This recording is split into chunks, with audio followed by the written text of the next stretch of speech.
Hey everyone, welcome to Tech and Tidy, the podcast about cleaning businesses and the systems that keep them running. I'm your host, Brett Monson. Today I'm joined by Zach Brown from ZBLT Industries, a growing cleaning company known for its strong focus on quality and consistency. And we're talking about what it takes to grow a business while keeping your standards of quality high. So, Zach, thanks for joining us. Yeah, thanks for having me. Yeah. Um, so tell me how you got started in the cleaning industry. You and I know each other a little bit. I know you're entrepreneurial. How did your entrepreneurial journey start? Yeah, so my wife and I, we've been in business almost 6 years now, and we actually started in May of 2020 in the middle of COVID. And we used to be teachers. I was a agriculture science teacher, and she was a culinary arts teacher. And I think just like the rest of the world, we're sitting at home and uh, not really doing a whole lot. And we just kind of started thinking, what else could we do? And at the time, my father had been in the cleaning business. He had retired from real estate, and he had bought a Janie King franchise. And so April of COVID, we'd been in COVID about a month, I guess. COVID started in March of that year, and or started, I guess, around here in March of that year. We got on the phone with him, talked to him about it a bunch, and he set us up an appointment with the Janie King regional office. And yeah, we signed our Janie King franchise documents on May 5th of 2020, and we hit the ground running. And I quit teaching immediately. That was my that May was my last year of teaching. Lauren, my wife, she taught for one more year while we got the business up and going. And I think within a week of opening the franchise, we had our first few contracts, and we hired our first employee. Lauren and I did all the cleaning for quite some time, and we hired our first employee, I think, in October of uh, of that same year. Somebody that just kind of helped us out part time, and we really focused on the little things, the customer service aspects. We were in constant communication. We were constant follow up with our staff, and just attention to detail on every aspect of cleaning is where we focused. And just I think our approach with customer service and how we were just use common sense. We kind of have our kind of core values. We have two core values, and it's Christ and common sense. So we took that to heart, and that's what we built everything around. And we continued to grow, and I think by about the 1 year mark, had about 4 or 5 employees. And we got our first big contract that really scaled us. And it was the PEC contract, which is the electrical company in Central Texas. And it was a large amount of buildings, and I think the obstacle with this contract was it was a large amount of buildings, but it was a large coverage area. So it was buildings in multiple cities. It wasn't showing up in one area and doing 15 or 20 buildings in that same area. It was 15 or 20 buildings, but it was in like 8 different cities. And so we jumped up to about, I think, probably 15 to 20 employees when that came about. And at that time, I kind of was like, let's pump the brakes on getting a whole lot more business. But what I learned was I needed more business when I got that big contract, because it wasn't really like doing those buildings for one or two people a night wasn't really enough work for them to be as close to full time as they wanted to be. And so I needed a lot of those little contracts, those once a weekers or those twice a weekers that are just a couple thousand square feet, to kind of fill in the gaps to get staff to be happy with where they were. Um, and so from there it just kept growing. We got a lot more contracts. We started hiring supervisors and managers, and then like I said, from there it just kept scaling. And our focus was customer service, building a relationship with the customer during the day, and then building relationships with our staff. in the evening times and doing employee checks and really trying to build a personal connection with them. Um, and so that's kind of where we got to where we're at now. That's great. Well, I feel like there's a lot to unpack there. Absolutely. So I've got four follow-up questions in my head. Okay. Okay. Um, Tell me a little bit about pulling the trigger on the franchise. So going back, you're a teacher. Had you been thinking about switching careers for a while? Yeah, we had been. We always wanted to find somewhere where we could be our own boss. That was a big push for us. And we have a small side business, another business at the time. It was our cattle business, and being an ag teacher, I came from an agriculture background. We still do that. We It's actually grown more. It's actually the cattle business has actually grown more as the cleaning business has grown more. Probably from a financial standpoint, we're able to do more, but it's grown as we pay ourselves and able to invest more in that business. And but we'd always been doing that, and we'd always wanted to find a way where we could do that full time. Um, and at the time, being teachers, we couldn't really find the way to do that from a financial aspect, without getting a bunch of investors or partners of some sort in that area. So we wanted to find something, and my dad being involved in Janney King franchises was a huge help for us. It was kind of a foot in the door, and he helped us, get into the Janney King region office, and we met with the staff there at the Janney King office, and really never looked back. It wasn't really like we wanted to do janitorial. It was we Lauren and I have a big saying. We want to what it is. I think it's we want to work so we can have a life. We don't want to make work our life. And so Yeah. we want to be happy in what we do as a family, and we want our staff to be happy and be able to go back to their families. But we so we didn't really care what we did, I guess. To an extent, we didn't really care what we did. We wanted to be financially stable to where we could enjoy our life. And really, it was about owning a business. I mean, if I got to scrub toilets to make money and I'm making good money, that's fine by me. So yeah. So when you were so the Janet King decision, right? Just the decision to go with a franchise as opposed to go out on your own. Yeah. Tell me about that. What do you feel like you gained? Or I guess what advice would you give to someone that wants to start a cleaning company and thinking about that decision? Do I Simple way, it's a create no-brainer. my own brand or Yeah, go with a and this franchise?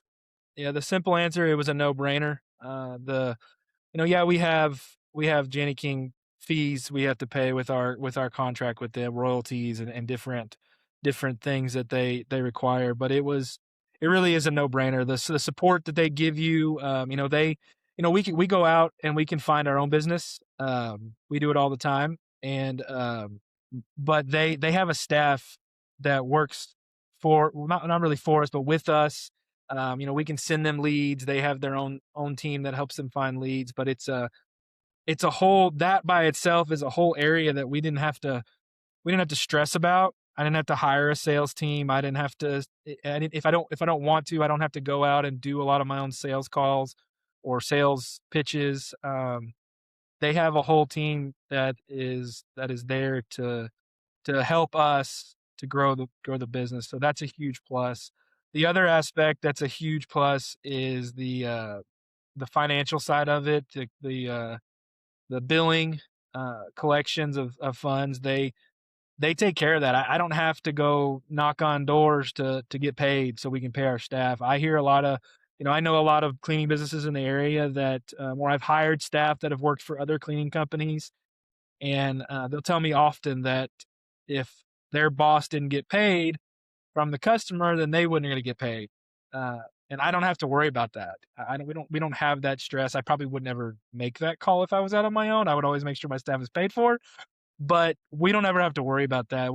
The office, Janney King office has a team uh, that works. That's their job. I mean, they're the financial folks, and they they do all the billing, they do all the collection, they take all the payments, and it's a super convenient. So it's a no-brainer. The franchise deal was a no-brainer. We work as a team. They have a sales team, they have a financial team, they have an operations team that goes out and works with us on what we call one-time work. They go out on walkthroughs with us. They're really at our disposal as much as we want them or as little as we want them. But it's definitely a team effort on from a customer service standpoint on making sure clients are happy. And it was a no-brainer. I wouldn't have it any other way. I've often thought about, like, what if we did try to do this on our own? And if I had tried to do this on my own without that help, I don't think we'd be where we are today by any means. I think it would take a lot longer to get where we're at. So it was a no-brainer. Okay. Yeah. Okay. Great endorsement for the support that you get with Yeah, working with a absolutely. franchise. Okay. Yeah, I probably should send this to him, huh? Quick pause here.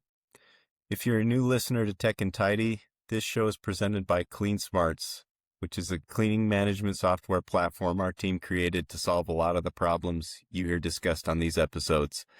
Clean Smarts is designed to help building service contractors and janitorial teams run like clockwork. Whether you're scheduling crews across multiple sites, tracking hours, managing equipment, or improving profitability, Clean Smarts brings it all together with an intuitive mobile app that employees love. It's one easy system so teams can show up, get the job done, and improve the quality of their work. We also just launched the brand new Clean Smarts web app, a more modern experience with new and improved tools and powerful add-ons to make day-to-day operations easier and more efficient. So if you want to future-proof your cleaning operations, find out more at cleansmarts.com. And now back to our interview. Take me back to the day when you got that large contract you said for the electrical company. So when you got the email that said, yeah, you'd landed that contract, they were going to go with you. I imagine there was a little bit of panic set in. Said, oh, okay, we've got Absolutely. to find a bunch of staff. What Yep. were the next few days like? What did you do after you got that email? Yeah, so I'm gonna dramatize a little bit more for you. Um, because it is a little bit more dramatic. We actually we started that contract in August of we've been there. This August will be 5 years we've had that contract. So I guess August of 21. I think that'd be right.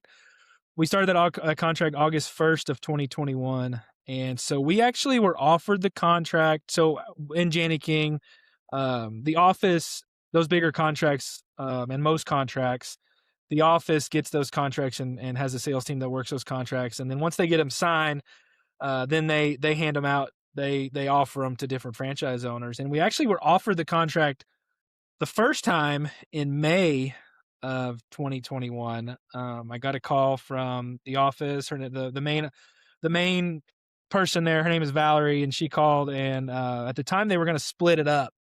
They were going to split some cities to one franchise and some cities to another franchise. And at that time, that was like a Friday, I think, and Lauren and I talked about it over the weekend. And then Monday, before I could even call to say yes or no, she called and said, "Hey, PEC wants everything under one franchise, so we're going to give it all to so and so." And so we were pretty upset about that because it was an opportunity we saw to scale. And so I'm sure there was more conversation, but we kind of just washed it under the bridge and kept on trucking with everything else we had going on. And then so the contract started August 1st. And so we didn't hear, it was kind of over for us at that point. I think probably July 25th, I got a phone call from the regional franchise owner. His name is Dennis. He owns the Austin region, and he sells franchises basically. And then his team in the office worked for him.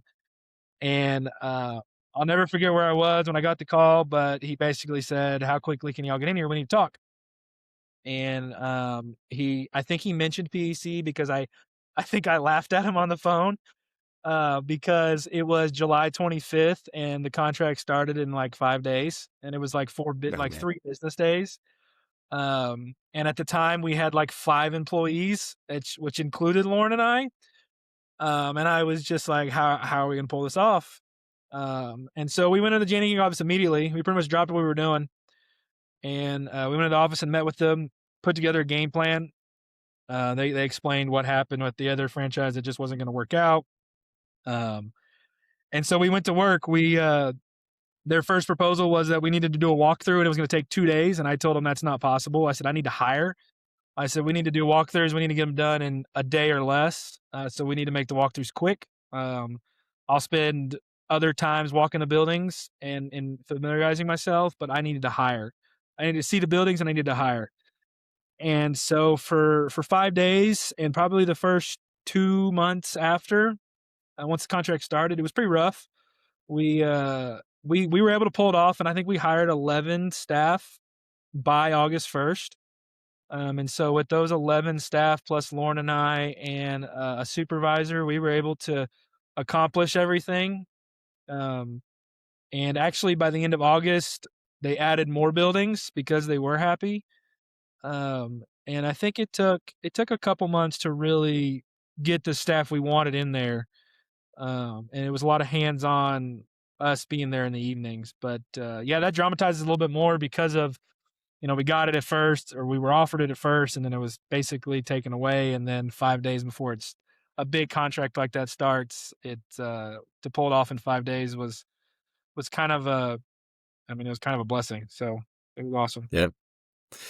And then, yeah, how did you find those 11 folks? I mean, that's a lot of people to find in Yeah. 5 days. I don't really I don't remember.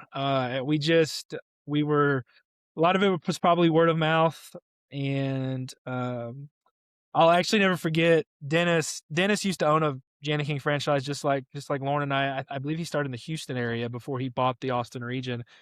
And I'll never forget, he told me when we left the office that day, he said, "If I gotta come scrub toilets with you, Zach." And Dennis is a super nice guy. He's an older gentleman now. If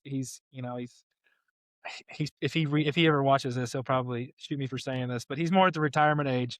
But he told me that day, "Hey, if I got to come out to Johnson City and scrub toilets with you, we'll make it happen." And I told him, I said, "I Mm. might hold you to that, Dennis." And so I think a lot of it was word of mouth, and PEC buildings are a lot, actually their headquarters is pretty far outside of Austin, and so the task of even hiring out in a country town like that, pretty far out for just in Johnson City was 11 buildings, which is where their headquarters is, was a difficult task, but a lot of word of mouth and obviously posting jobs throughout social medias, and we were able to pull it off. I don't remember. I know we were around the clock trying to hire, meeting people, um, but yeah, we were able to accomplish it, and we're still there today. We've gone through. They have a 3-year process where every 3 years the contract goes out for RFP, and so we're about halfway through the second RFP right now, and so about this time next year we'll be bidding it again for RFP to start in August of 2027. So, and we're pretty confident.